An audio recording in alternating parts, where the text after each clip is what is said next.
गिबियावनो दुलाराय फरायसा आफादनि जानानै दुलाराय फरायसा आफादनि 56थि थान्दै ज'खनथाइनि गासै बुहुमनि बर' रायजो राजाफोरनिसिम आरो दुलाराय फरायसा आफादखौ अनसायग्रा साफ्रोमबो गुबुन गुबुन हारिनि सुबुंफोरनिसिम आङो गाहाम हामलायनायखौ आङो बावहरग्रोबाय आरो बे जथुम्माखौ खुंफुंनांगौनि थाखाय जाय बिथांमोना दिनै देहायै मोदोमै बा साननायजों बा लजिस्टिकेलि जायफोर बिथांमोना दाब दाब जायगानिफ्राय बा ओनसोलनिफ्राय सापर्ट खालामहरबाय आङो गिबियावनो बिथांमोननो आङो रोजा रोजा आङो साबायखरखौ बावहरग्रोदों आरो दिनैनि बे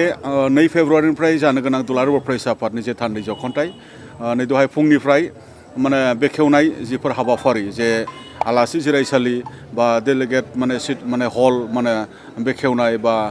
जेखिनि जोंनि एक्जिबिशन हल बा गुबुन गुबुन बे बेखेवनाय हाबाफारिया दहाय फुंनिफ्राय जागायबाय आरो दायो डेलिगेट्सफोरनि जिखिनि रेजिस्ट्रेशन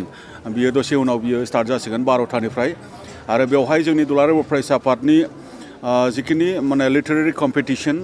डिबेट कम्पिटिशन आरो बेवहाय स्पर्ट्स कम्पिटिशन कालचारेल कम्पिटिशन बे हाबाफारिफ्रा दिनैनिफ्राय जागायगोन आरो जे जोंनि डेलिगेट सिटिं बियो मोनाबिलि 5 रिंगानिफ्राय बियो जागायगोन दिनै बे जथुम्मानि गेजेरजों दुलाराय फरायसा आफादा फैबाय थानाय समाव बर' हारिखौ रैखाथि थामोनथा आरो जौगाथायनि नोजोर आरो थांखिजों गेरेमसा हारि खालामनांगौनि थाखाय आरो खौसेथि खालामनांगौनि थाखाय आरो फारफ्रोमबो बिथिङै जौगासार खालामनांगौनि थाखाय जिखिनि थांखि बिथांखि बड'फा उपेन्द्रनाथ ब्रह्मनि सान्थौ आरो सानस्रिखौ सिङाव दोननानै जिखिनि खामानि मावनांगौ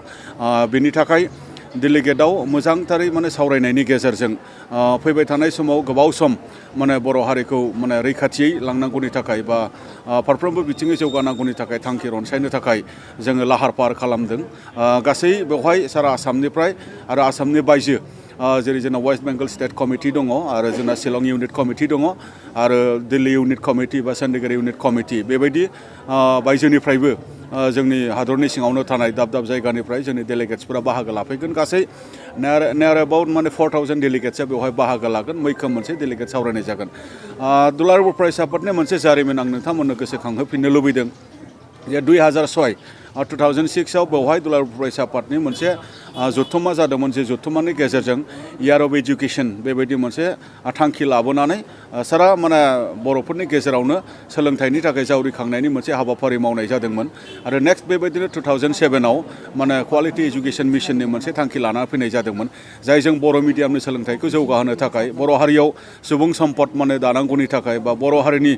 सोलोंथाइनि थासारि दानांगौनि थाखाय दिनै खामानि मावै दिनै मावबोबाय थादों बेखिनिजों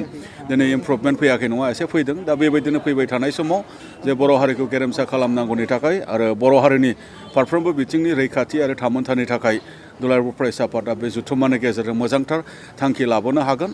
जे थांखिखौ आसा खालामनानै दिनै बानजाय आफादनि मानगोनां बिबानगिरि बिथांमोन बा ओनसोलनि साफ्रोमबो रायजो राजा बिथांमोना दिनै मदद खालामदों बेनि थाखाय जोङो बे जथुम्मानि जाफुंसारनायखौ जोङो नेनानै दङ आरो गमामायैनो बियो जाफुंसारगोन आरो बेबायदिनो गाबोनबो गोबांथार बेबायदि सोलोंथाइ बिथिङै डिसकासन दङ सेमिनार आरो एन्टारप्रेनियर बेबायदि मोनसे सेमिनार बेबायदि दङ आरो समफोर 4 तारिखआव अपेन मिटिं दङ जे अपेन मिटिङाव डक्टर समुद्रगुप्त कैचेप जाय बिथाङा नागालेण्ड इउनिभार्सिटिनि भाइस चेन्सेलर बिथांखौ जोङो गाहाय आलासि हिसाबै लादों आरो बेवहाय आसामनि गिबि मन्थ्रि डक्टर हेमन्त बिश्व शर्मा बिथाङा बाहागो लागोन आरो स्पेशल गेस्ट हिसाबै मानगोनां बिटिआरनि CEM दुलाराय फरायसा आफादनि बारग' आफादगिरि बिथाङा प्रमद बर' बिथाङा बाहागो लागोन आरो बेखेवगिरि हिसाबै बर' थुनलाइ आफादनिनो मानगोनां आफादगिरि डक्टर सुरत नार्जारि सार बिथाङाबो बाहागो लागोन बेबायदि गोबां आलासि बर'नि माहारियारि आफादफोर बा गुबुन गुबुन आफादफोरनि बा गुबुन गुबुन हारिनि दैदेनगिरि बा सुबुं सम्पद बिथांमोना बाहागो लाफैगोन दा बेखायनो दिनै जिखिनि मोनसे रंजानायजों दिनैनि मोनसे जथुम्मानि गाहाम हामलायनायखौ हास्थायनानै जाफुंसारनायखौ हास्थायनानै फिनि आं बानजाय आफादनि जानानै जथुम्मानि जानानै आं रोजा रोजा साबायखर बावदों आरोबाव मोनसे फोरमायबावनो लुबैदों बेवहाय हारिमु आफादनिबो बेवहाय मोनसे जथुम्मा दिनैनिफ्राय जागायगोन बिथांमोननि जथुम्मायाबो गाहामै गाहाम जाफुंसारथों बिथांमोनाबो बर' हारिखौ हारिमु बिथिङै जेरैबायदि जौगानायनि बा सिनायथिनि थाखाय खामानि मावनो लादों बिथांमोननि हाबाफारियाबो जाफुंसारथों बेखिनिखौनो आङो फोरमायो गोजोन्थों।